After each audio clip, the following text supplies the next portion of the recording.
한때 부자 되세요라는 인사가 인기인 적이 있었습니다.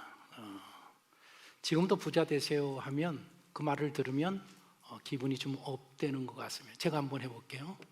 부자 되세요. 기분이 좋으시죠? 저한테 좀 한번 해보세요. 기분이 얼마나 좋은지 몰라요. 사람들은 왜 그렇게도 부자 되기를 열망하는지 모르겠습니다. 아마도 부자가 되면 근심 걱정 다 내려놓고 매일 행복한 삶을 살 수 있을 거라고 생각하기 때문에 그럴 것입니다. 그런데 과연 부자가 되면 그런 삶을 살 수 있을까? 여기 정말로 부자가 된 사람들이 있습니다. 라오디게아 사람들입니다. 라오디게아는 무척 부유한 도시였었습니다. 교통의 요지였었고 양모 산업, 무역업, 금융업이 발달해서 라오디게아의 대다수의 시민들이 아주 잘 살았습니다. 세계적으로 유명한 그 의과대학, 특별히 안과가 유명해서 거기서 안절에 잘 듣는 약을 만들어내서 많은 돈을 번 도시가 이 라오디게아입니다. 그리고 주변에 온천이 있어서 많은 사람들이 관광지로 찾아오는, 그렇게 곽광을 받는 도시였었습니다. 그리고 교회를 박해하는 그런 특별한 세력들도 별로 없었습니다. 그런 환경 가운데에서 아주 잘 사는 사람들이 라오디게아 사람들인데, 그러면 과연 그들은 우리가 생각한처럼 행복한 삶을 살았을까? 예전에 제가 설교 중에서 강남 거대한 정신병동이라는 책을 한번 소개한 적이 있습니다. 그 책에 이런 말들이 있습니다. 강남은 대한민국에서 가장 잘 사는 지역이다. 전국에 돈, 아니 세계에 돈이 몰려든다. 돈만 있으면 대우받고 돈만 많으면 뭐든 할 수 있다. 돈이 없으면 천대받고 아무것도 할 수 없다. 전국에 내노라 하게 예쁜 여자들이 다 몰려든다. 큰 돈을 쉽게 벌 수 있기 때문이다. 그러나 돈이 들끓는 곳에는 사기도 들끓는다. 정신과를 찾아온 그 저자가 정신과 닥터인데, 정신과를 찾아온 한 여인이 선생님에게 이렇게 말했답니다. 선생님, 강남은 커다란 정신병원입니다. 강남의 부자 부모들은 이상한 망상을 가지고 있답니다. 내 자식은 나보다 더 잘 돼야 되고 최소한 나만큼은 살아야 된다라는 그런 생각을 가지고 자식을 달달 볶고 있답니다. 오늘날도 강남의 수많은 그 사람들이, 주민들이 불면증 환자가 되어서 밤에 잠을 자지 못하는 그런 정신질환으로 호소를 하고 있다고 합니다. 그리고 이 강남에는 중독자들이 넘쳐나는데 마약, 도박, 바람 피는 사람, 섹스, 게임, 알코올 중독으로 사람들이 넘쳐나는 곳이 강남이라고 그랬습니다. 라오디게아라는 이 도시가 소아시아의 강남에 해당하는 그런 지역이었었습니다. 아마 많은 사람들이 불면증을 호소했을 것입니다. 중독자들이 넘쳐났을 것입니다. 우리가 왜 이 라오디게아 교회를 그렇게 이야기할 수 있느냐? 오늘 본문을 통해서 그런 도시였었을 거라는 합리적인 추론을 우리가 해낼 수가 있습니다. 소아시아 7교회 중에서 책망만 받은 유일한 교회가 이 교회입니다. 우상에게 절했다든지, 우상에게 바친 재물을 나눠 먹고 음행을 일삼았다든지, 발람의 교훈이나 니골라당의 교훈을 따랐다든지 하는 그런 범죄들을 언급하지 않고 있습니다. 책망이 들은 것이 무엇인가 하면 내 행위가 차지도 않고 덥지도 않다라는 것, 그리고 그들은 나는 부자라, 부유하고 부족한 것이 없다라는 그런 말만 했는데, 그 점을 예수님께서는 아주 심하게 책망을 하셨습니다. 과연 차지도 덥지도 않은 그 미지근한 상태가 그렇게 나쁜 것인가? 나는 부자고 부유하여서 부족한 것이 없다라고 자부심을 갖는, 그렇게 말하는 것이 하나님 앞에 책망받을 일인가? 라오디게아 교회를 향한 예수님에 대한 묘사는 14절에 이렇게 하고 있습니다. 14절을 보십시오. 라오디게아 교회의 사자에게 편지하라. 아멘이시오 충성되고 참된 증인이시오 아멘의 창조의 근본이신 이가 이르시되. 아멘은 우리가 알듯이 예라는 그런 뜻입니다. 그러니까 예수님은 아멘이시오라는 이 말 속에 어떤 의미가 담겨져 있는가 하면 이 라오디게아 교회는 도무지 아멘을 모르는 교회라 말입니다. 아니요, 아니요, 못해요, 이렇게 외치는 그런 교회였었다라는 뜻을 담겨져 있습니다. 충성되고 참된 증인이라는 이 말 속에는 이 교회는 도무지 하나님 앞에 충성할 줄도 모르고 복음을 전하는 증인의 사역을 그런 사역에 관심도 열심도 없는 그런 교회였었다라는 의미를 담고 있습니다. 하나님의 창조의 근본이라는 이 말 속에는 이 교회는 근본부터 잘못된 교회라는 그런 내용이 담겨져 있습니다. 주의 피값으로 세워진 이 교회가 어떻게 이런 교회가 될 수 있을까? 그 원인이 어디에 있었는가 하면 물질적인 풍요함에 있었던 것입니다. 우리 예수님은 그런 저들을 너무나도 잘 알고 계셨습니다. 너의 행위가 차지도 않고 덥지도 않다. 그러니 차든지 덥든지 양자간에 태기를 해라. 계속해서 그렇게 미지근 상태를 고집하면 토하여 내치리라. 그렇게 말씀하고 계십니다. 라오디게아 지역의 북쪽에는 아주 유명한 온천수가 있었습니다.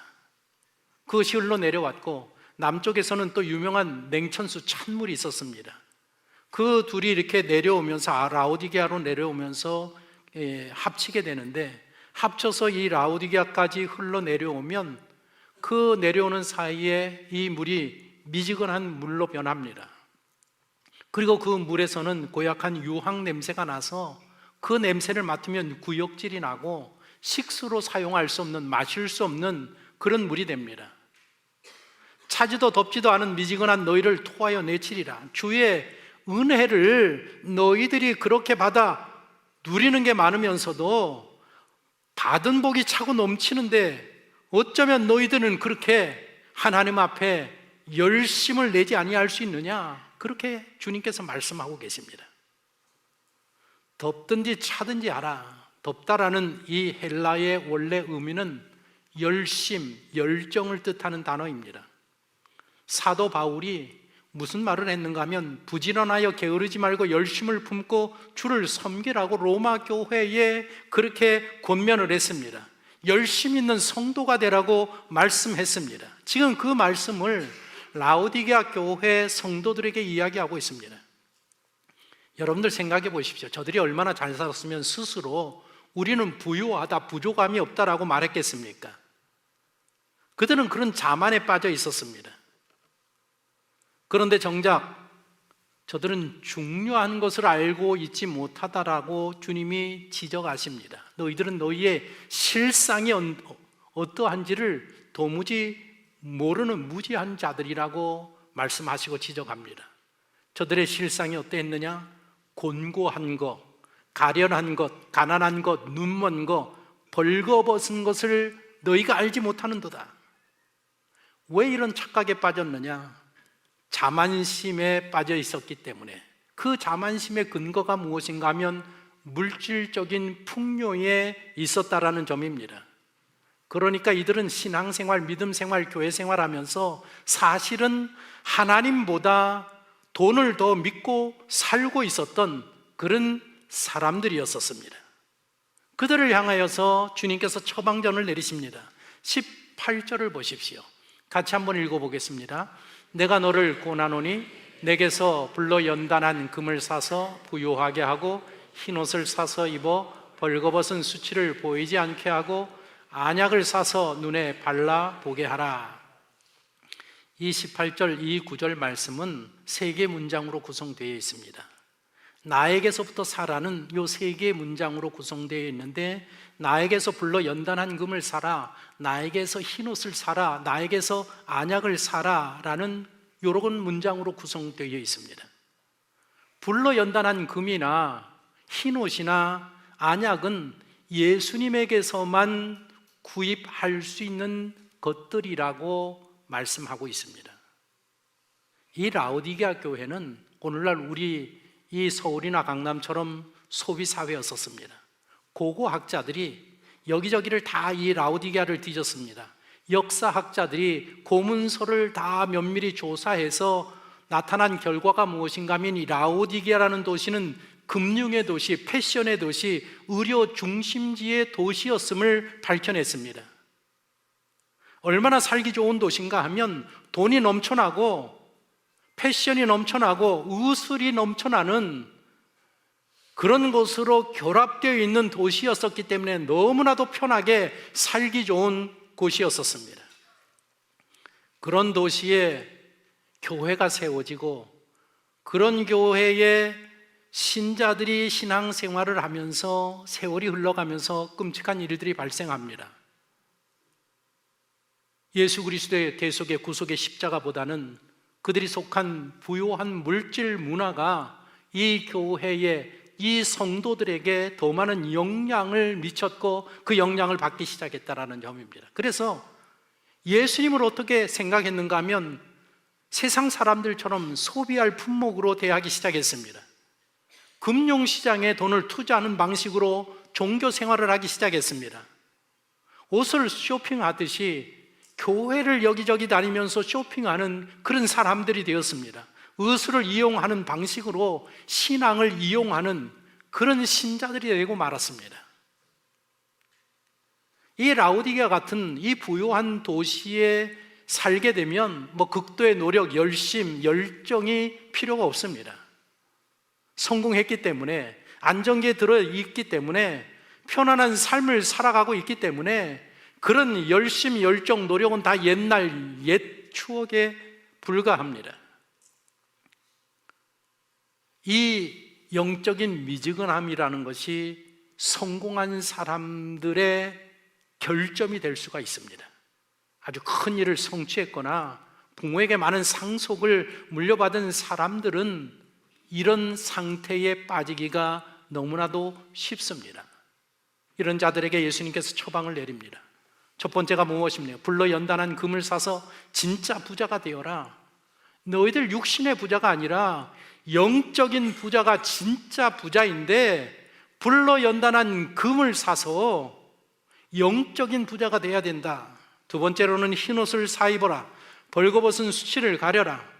양털을 옷을 입고 잘난 척 하지 말고 예수 그리스도에 입혀주시는 그 보혈의 순결한 흰옷을 너희들 갈아입어야 된다.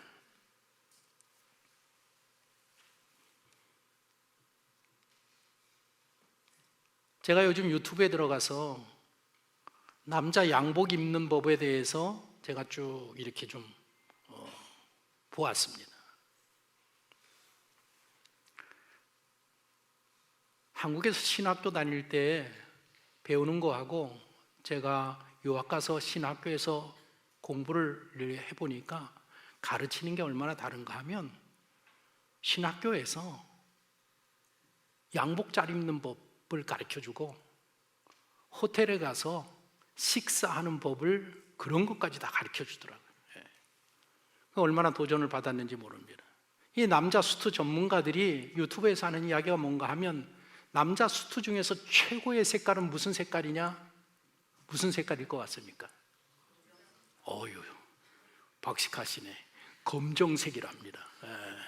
그래서 그런지 영화 배우들이 무슨 행사할 때마다 남자들은 전부 검정색에다가 나비 넥타이 맸더라고. 그래서 저는 늘 곤색을 입는데 검정색으로 좀 바꿔볼까? 검정색이랍니다.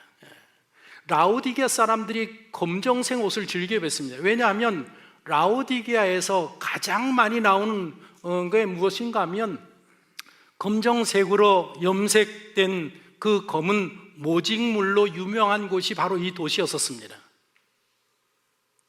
최고급 모직물로 된 검은 옷을 그들에게는 부의 상징이었고 사치의 상징이 되었기 때문에 자기를 과시하기 위해서 그 시대의 그 도시에서 주로 입었던 옷들이 무엇인가 하면 검정색 옷을 입었다라는 것입니다.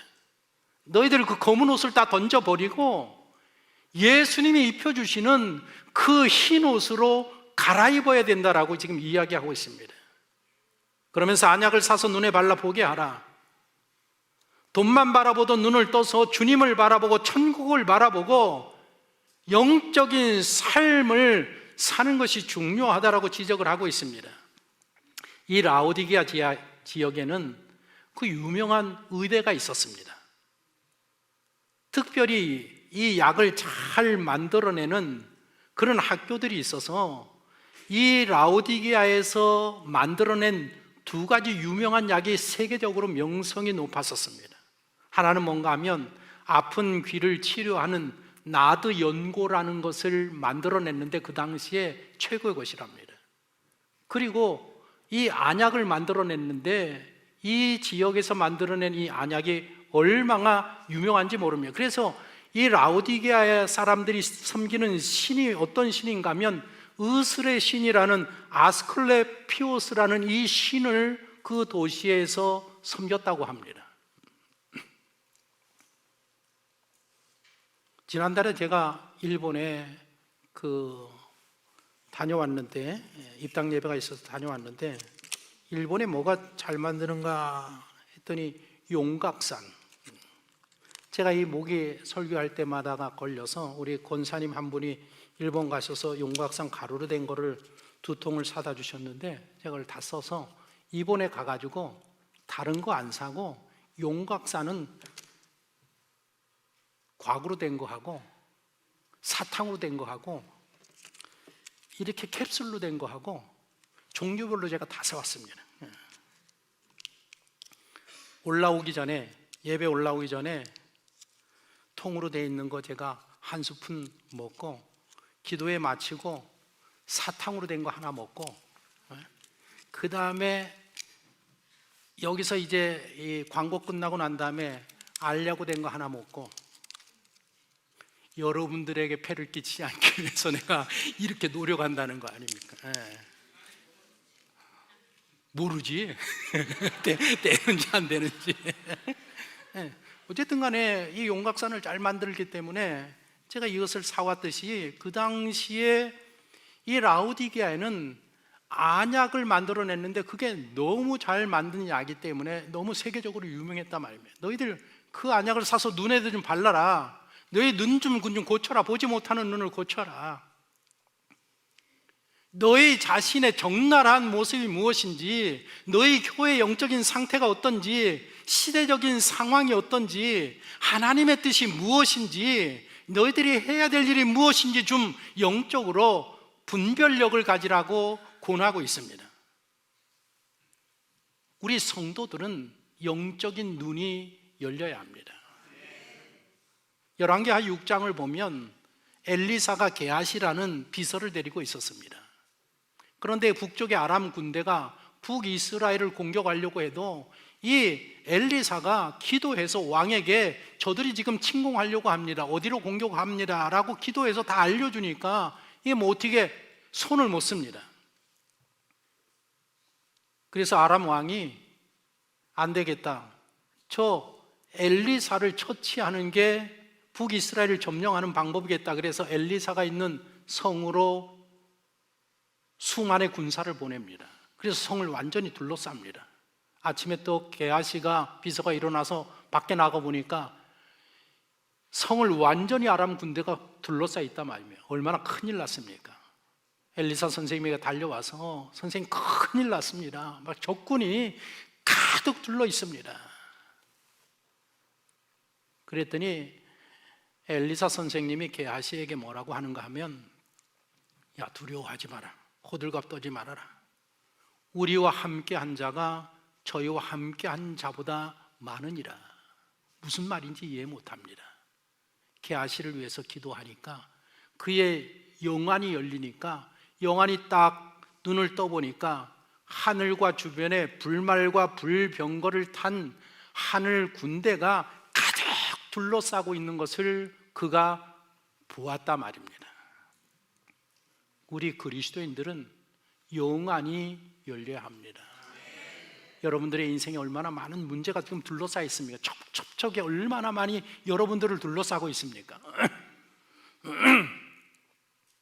육신의 눈으로 보면 그것만 보이지만 영적인 눈이 열려서 하나님이 나와 함께 하심을 보면 그 인생의 문제보다도 더 큰 하나님의 능력과 역사가 여러분들을 둘러싸고 있는 것들을 볼 수 있어야 되고 보여야 된다 말입니다.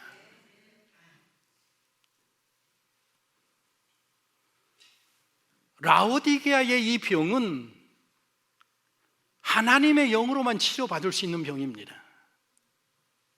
그것만이, 이 병을 치료받는 것만이 이 교회가 소생할 수 있는 유일한 길이었었습니다. 이 라오디게아 교회는 이미 사도 바울이 활동할 때 세워져 있는 그런 교회였었습니다. 우리가 먼저 이야기했지만 경제적으로 부유한 도시였었고, 이 라오디게아 성도들도 얼마나 부유한 삶을 살고 있는지 모릅니다. 역사적으로 이 라오디게아라는 이 도시가 지진이 일어나서 완전히 무너져서 황폐화되고 말았습니다. 로마 제국이, 로마 황제가 돈을 후원해 가지고 이 도시를 세우고자 했을 때에 라오디게아 시 사람들이 우리는 도움이 필요 없습니다, 우리 스스로 다시 재건할 겁니다. 그래서 자기네 돈으로 재건한 도시가 이 라오디게아 도시입니다. 얼마나 돈이 많았으면, 얼마나 부유했으면 그런 일들을 했겠습니까? 4세기에는 종교회의를 열 정도로, 모든 사람들의 종교회의를 열 정도로 모여서 종교회 할 정도로 그런 교회가 바로 이 라오디게아 교회였었습니다.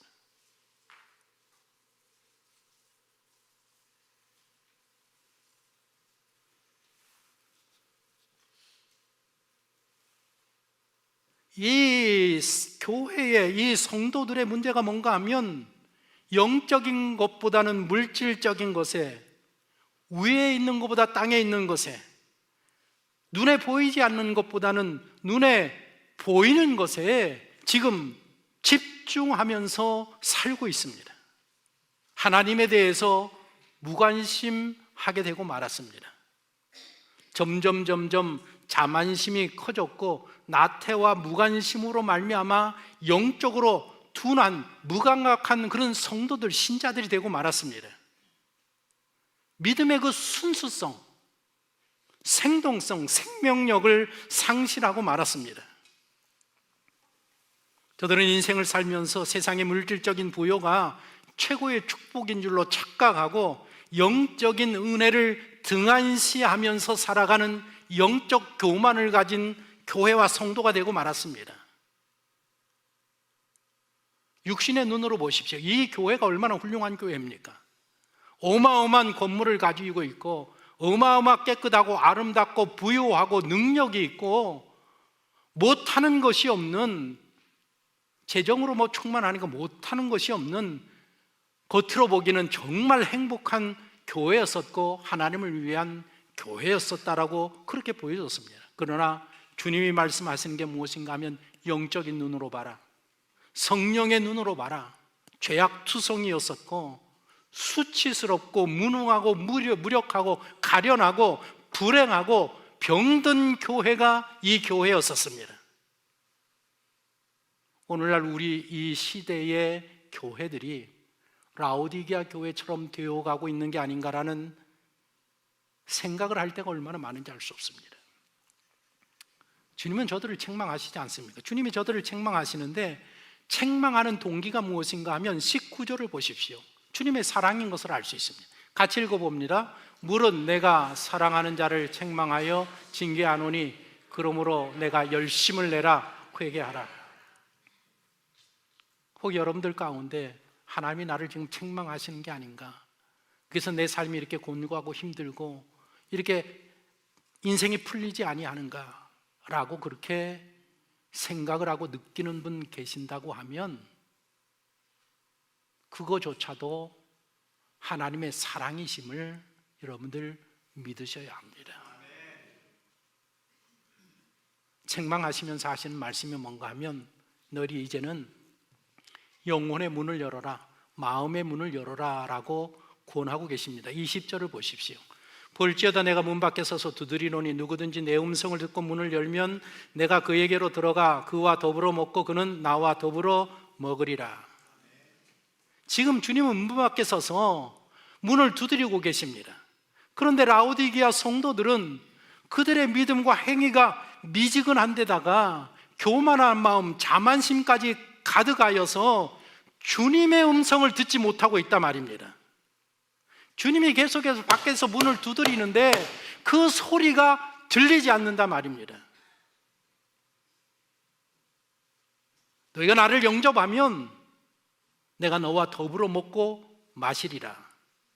함께 너희가 나를 받아들이면 이 세상에서 함께 천국 생활을 할 수 있게 된다라고 하시는 말씀입니다. 오늘 이 본문의 말씀을 보면 주님이 어떤 것을 우리에게 요구하지 어떤 교회에게 어떤 것을 요구하지 아니하고 주님을 향하여서 마음의 문을 활짝 여는 거, 그거 하나만 요구하고 계십니다.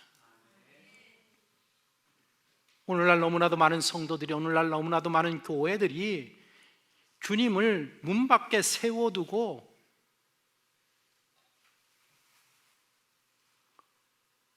그 밖에서 문을 두드리는 예수님의 그 두드리는 그 소리를 듣지 못하고 있고, 들어도 귀찮고 게을러서 그냥 자는 척 누워있는 그런 상태에 있는 사람들이 너무 많다라는 것입니다. 이 라오디게아 교회를 보십시오. 그렇게 어마어마하고 화려하고 능력 있는 교회 같은데 예수님을 다 쫓아내고 그 예수님이 계셔야 될 그 자리에 황금 만능주의가 들어와 있고 안일주의가 들어와 있고 형식주의가 예수님의 자리를 떡 차지하고 예수님 바깥으로 내버리고 추방시켜버린 그런 상태였단 말입니다. 그런 그들에게 예수님은 계속해서 문을 열라고 말씀하십니다. 여러분이 잘 아셔야 될 것은 우리 주님은, 우리 하나님은 인격적인 하나님이십니다. 어떤 하나님이시라고요? 인격적인 하나님이십니다.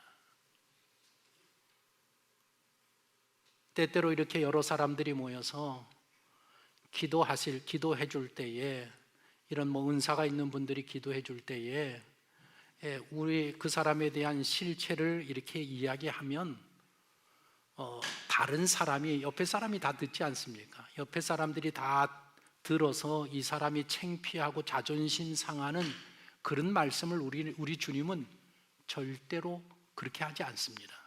왜냐하면 인격적인 분이시기 때문에.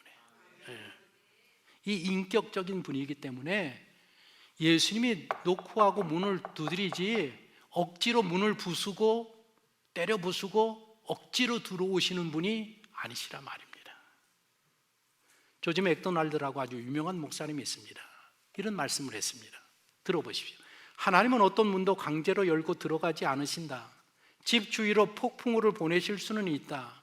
징계의 바람이 불어 문과 창문이 덜컹대고 집의 기초까지 흔들릴 수도 있다. 그러나 그때에도 하나님은 집 안으로 들어가지 않으신다. 사랑의 발이, 주님의 사랑의 발이 문지방을 넘으려면 안에 있는 이의 손이 먼저 자발적으로 문을 열어야 한다. 그분은 안에서 문이 열리는지 지켜보고 계신다. 이렇게 인격적인 분이라는 겁니다.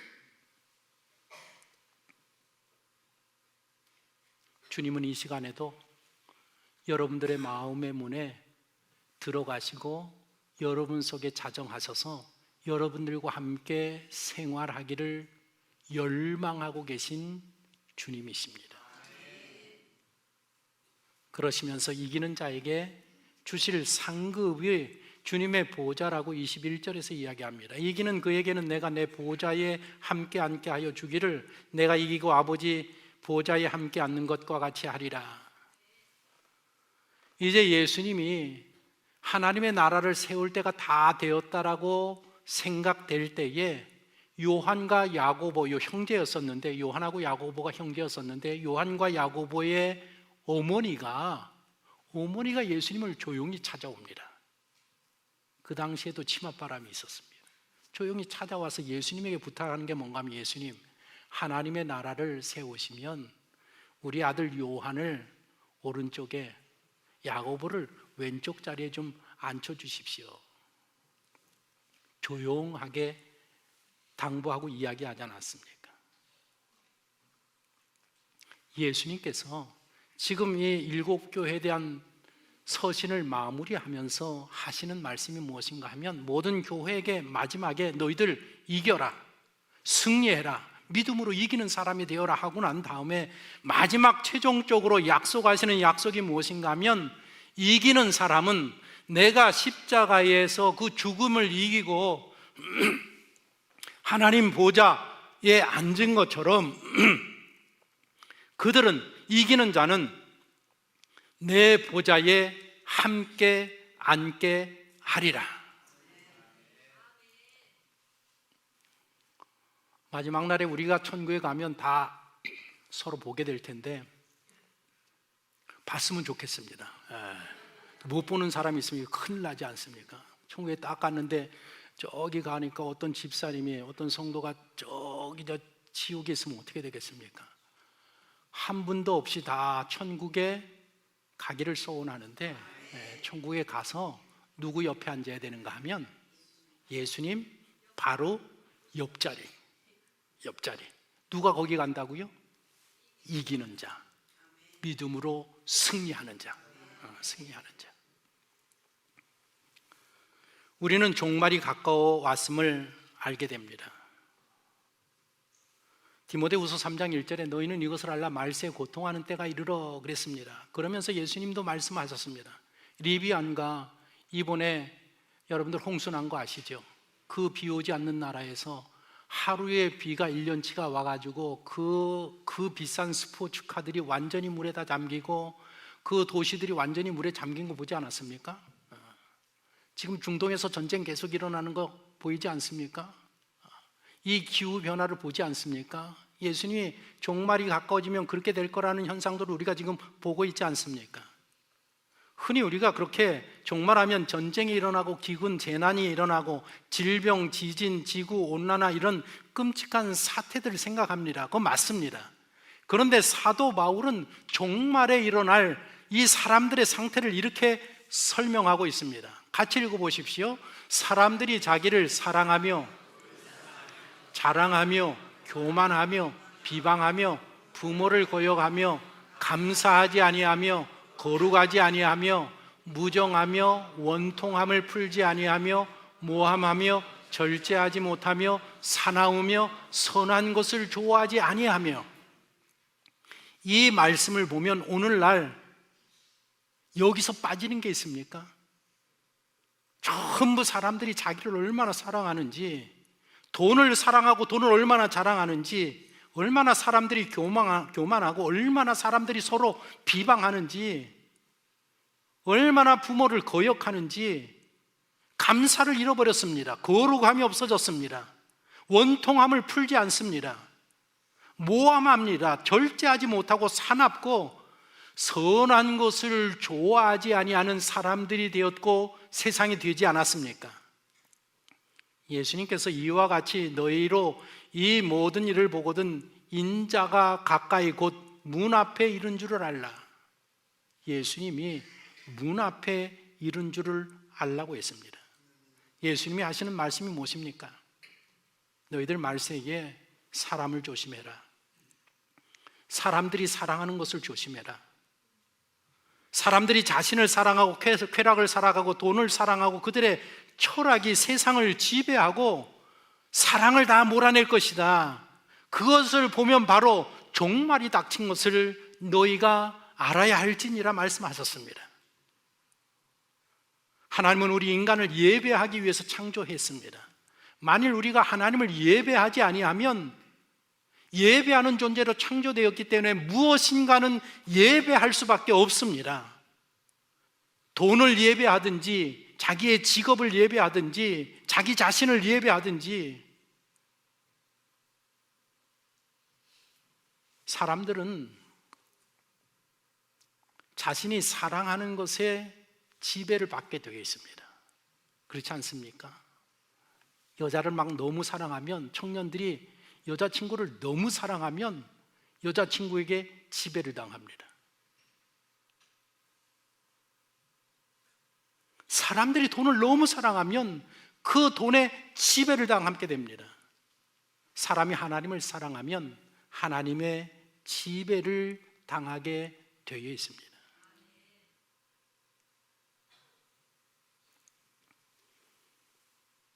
요즘 사람들은 전부 무슨 수를 써서라도 더 가지고 더 속이고 더 탐내고 더 훔치고 더 갈취하고자 혈안이 되어 있고, 세상은 그것을 성공이라고 이야기하고 있습니다. 그렇게 성공해서 더 많은 것들을 가지면 행복한 인생이 될 거라고 믿고 있습니다.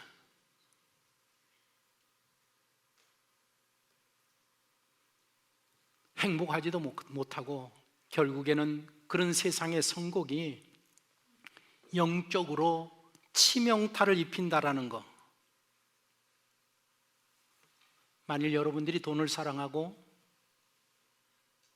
돈을 의지하고 돈에 목숨을 걸면 결코 당신은 재정적인 안정감을 누릴 수가 없게 됩니다.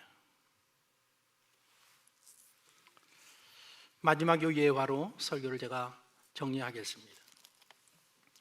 제가 그 부의 뿌리라는 책을 지난 주간에 다 읽었습니다.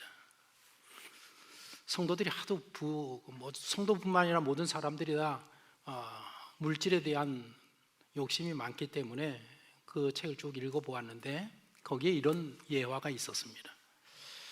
중국 선교사가 메일을 보냈습니다. 파송한 교회에 메일을 보냈습니다. 그 내용이 무엇인가 하면 이런 내용입니다. 지금 경제적인 그 번영이 중국을 완전히 사로잡고 있습니다. 중국 정부가 종교적인 핍박을 한다라는 것에 대해서 모든 사람들이 다 듣습니다. 믿는 사람이나 믿지 않는 사람들이나 듣습니다. 그러나 모든 사람들이 돈이라는 것을 우상으로 숭배하기 때문에 그 박해와 핍박에 대해서 침묵으로 일관을 하고 있습니다.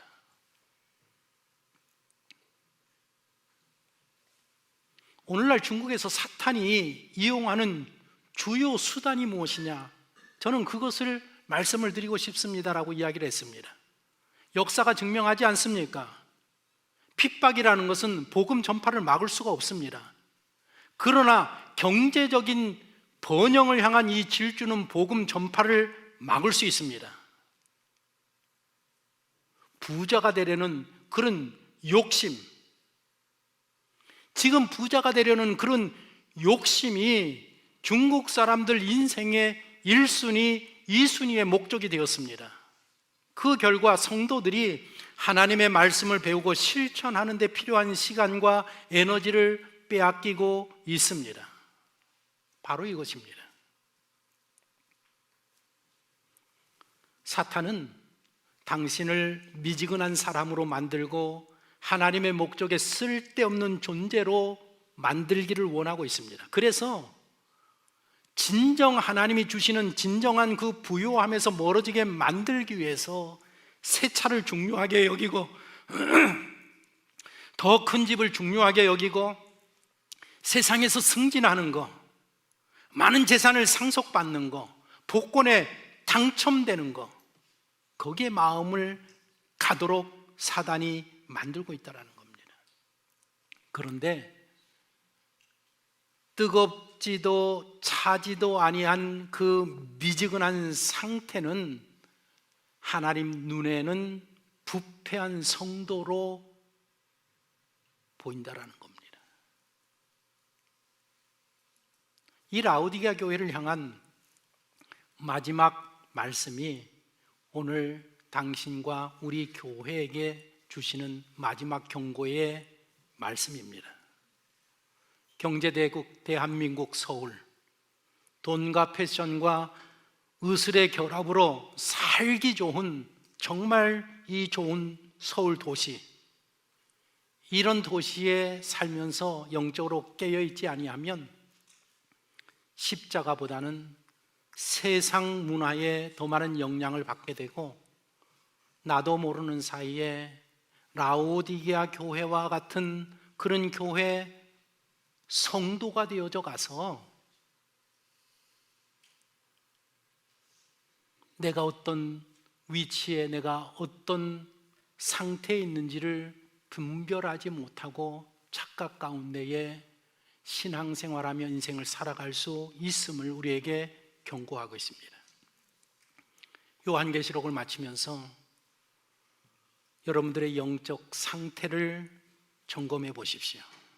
그리고 더 늦기 전에 고침받아야 될 것이 있다고 하면 예수님 앞에 나가서 그 고침받아야 될 부분들을 고침받고 영적인 부요함을 누리는 영적인 승리를 이루어가는 이기는 성도가 되시기를 예수님의 이름으로 축복합니다.